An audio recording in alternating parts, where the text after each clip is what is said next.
आप सबको जय मसीह की हिंदी बाइबल क्लास में आपका स्वागत है। जब एक व्यक्ति यीशु मसीह को जानता है तो बाइबल बताती है कि वह नई सृष्टि बनता है। 2 कुरिन्थियंस 5 अध्याय उसकी 17 आयत में पढ़ते हैं कि अब जो मसीह में है वे नई सृष्टि है। मसीह में आने से पहले एक व्यक्ति अंधकार में होता है, परमेश्वर से दूर, अपने पापों में जीवन बिताने वाला। लेकिन जब वो मसीह को जानता है तो वो यीशु मसीह को जानकर परमेश्वर की ज्योति में आ जाता है। इस प्रकार से बहुत सारी बातों को हम बाइबल के अंदर से सीखते हैं कि जब एक व्यक्ति यीशु मसीह को ग्रहण करता है उसके जीवन में क्या क्या बदलाव होते हैं। बहुत सारे लोगों की गवाहियों को हम सुनते हैं, किस प्रकार परमेश्वर ने उनके जीवन में कार्य किया। जब वो मसीह में नहीं थे तो उनका जीवन कैसा था, और जब उन्होंने यीशु मसीह को ग्रहण किया तो उनका जीवन किस प्रकार से बदल गया। इस प्रकार से हर एक व्यक्ति के जीवन की गवाही अलग अलग है। आपके जीवन की गवाही कुछ अलग हो सकती है, मेरे जीवन की गवाही कुछ अलग हो सकती है।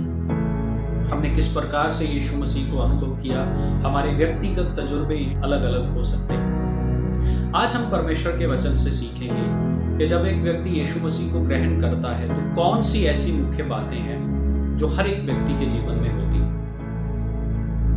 सबसे पहले, जब एक व्यक्ति यीशु मसीह को ग्रहण करता है तो वो मसीह के साथ क्रूस पर चढ़ाया जाता है। गलातियों की पत्री 2 अध्याय उसकी 20 आयत में हम पढ़ते हैं, वहां पर प्रेरित पौलुस इस प्रकार से लिखता है, मैं मसीह के साथ क्रूस पर चढ़ाया गया हूं, अब मैं जीवित ना रहा पर मसीह मुझ में जीवित है। प्रेरित पौलुस यहां पर लिखता है कि मैं मसीह के साथ क्रूस पर चढ़ाया गया हूं, अब मैं जीवित नहीं हूं लेकिन मसीह मुझ में जीवित है। मसीह के साथ क्रूस पर चढ़ाए जाने से पौलुस का क्या मतलब है, हम कुछ और भी आयतों को देखेंगे।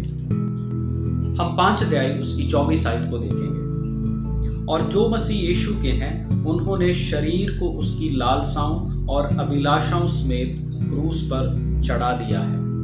और 6 अध्याय उसकी 14 आयत को भी हम पढ़ेंगे। पर ऐसा ना हो कि मैं अन्य किसी बात का घमंड करूं, केवल हमारे प्रभु यीशु मसीह के क्रूस का, जिसके द्वारा संसार मेरी दृष्टि में और मैं संसार की दृष्टि में क्रूस पर चढ़ाया गया। तो मसीह के साथ क्रूस पर चढ़ाए जाने का अर्थ क्या है? प्रेरित पौलुस कहता है कि मेरी शरीर की लालसाएं और शरीर की अभिलाषाएं जो मुझसे पाप करवाती थी, जो मुझे परमेश्वर से दूर अपनी इच्छा के अनुसार जीने के लिए मुझे विवश करती थी, उनको मैंने मसीह के साथ क्रूस पर चढ़ा दिया है।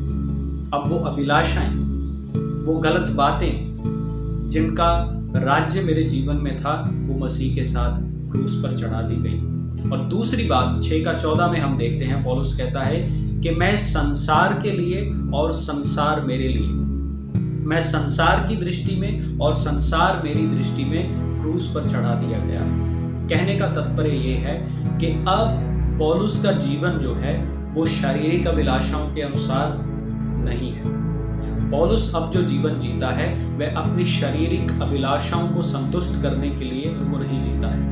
अब प्रेरित पौलुस का जीवन जो है वो सांसारिक जीवन नहीं है। संसार उसके लिए क्रूस पर चढ़ा दिया गया है और वह संसार के लिए क्रूस पर चढ़ गया है। इसलिए अब पौलुस के जीवन में ना तो उसकी शारीरिक अभिलाषाओं का कोई अधिकार है और ना ही संसार का उसके जीवन में अब कोई अधिकार है। जब एक व्यक्ति यीशु मसीह को ग्रहण करता है तो पहली बात उसके जीवन में होती है कि वह मसीह के साथ क्रूस पर चढ़ाया जाता है। दूसरी बात जो एक व्यक्ति के जीवन में होती है कि वह नए मनुष्यत्व को पहन लेता है। कोलोसियों की पत्री 3 अध्याय और उसकी 9 आयत को हम पढ़ते हैं, एक दूसरे से झूठ मत बोलो, क्योंकि तुमने पुराने मनुष्यत्व को उसके कामों समेत उतार डाला है और नए मनुष्यत्व को पहन लिया है। जब एक व्यक्ति यीशु मसीह को ग्रहण करता है तो दूसरी बात उसके जीवन में क्या होती है, वो पुराने मनुष्यत्व को उतार कर एक नए मनुष्यत्व को पहन लेता है। अब ये पुराने मनुष्यत्व और नए मनुष्यत्व का अर्थ क्या है? पुराना मनुष्यत्व वो है जो व्यक्ति को एक पापमय जीवन में लेकर के चलता था। पुराने मनुष्यत्व का मतलब है जो परमेश्वर को जानने वाला मनुष्यत्व नहीं था, जो परमेश्वर से दूर था, परमेश्वर की आज्ञा का उल्लंघन करके अपनी शारीरिक अभिलाषाओं में जीने वाला वो मनुष्यत्व। लेकिन मसीह को ग्रहण करने के बाद पौलुस कहता है कि उस मनुष्यत्व को तुमने उतार डाला है और एक नए मनुष्यत्व को तुमने पहन लिया। और ये नया मनुष्यत्व कौन सा मनुष्यत्व है?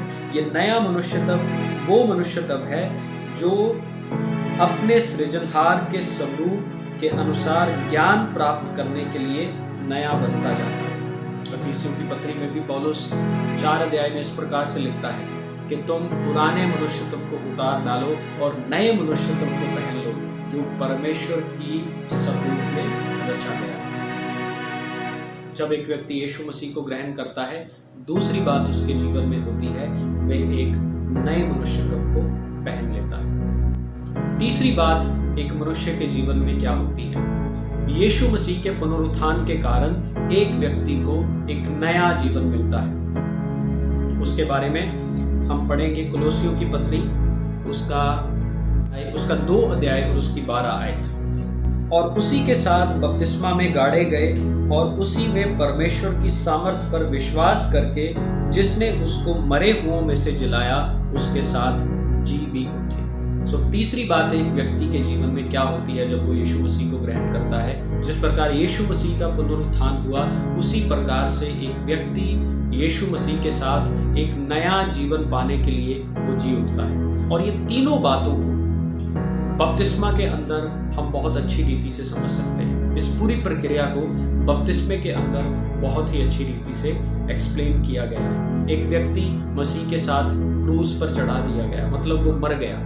और अब जब एक व्यक्ति पानी में चला जाता है तो वो यीशु मसीह के साथ गाड़े जाने को दर्शाता है। उसके पानी से बाहर आने को उसके एक नए जीवन अर्थात एक पुनरुत्थान को दर्शाता है। तो इस प्रकार से एक व्यक्ति के जीवन में जब वो यीशु मसीह को स्वीकार करता है तो 3 महत्वपूर्ण बातें होती हैं। नंबर 1, व्यक्ति यीशु मसीह के साथ क्रूस पर चढ़ा दिया जाता है। नंबर 2, पुराने मनुष्यत्व को उतारकर एक नया मनुष्यत्व पहन लिया जाता है। और नंबर 3, जिस प्रकार यीशु मसीह का पुनरुत्थान हुआ उसी प्रकार से एक विश्वासी यीशु मसीह के साथ एक नए जीवन के लिए, एक महिमामय जीवन के लिए, केवल इस धरती पर नहीं लेकिन एक अनंत काल के जीवन के लिए वह मसीह के साथ मुर्दों में से जी उठता है।